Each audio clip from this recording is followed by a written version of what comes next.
How to add your name to iPhone lock screen. Hello everyone, welcome back to our channel. Now let's get started.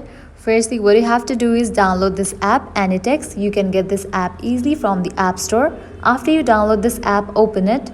You will land to this kind of page. Now head towards this widget 1 option. Now over here you can just type in the text that you want to add in your lock screen.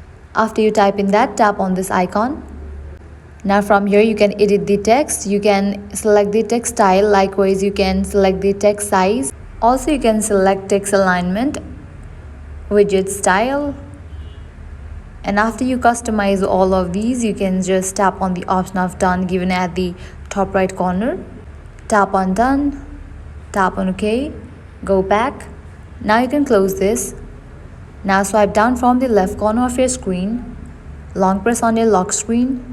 Tap on the option customize, select lock screen.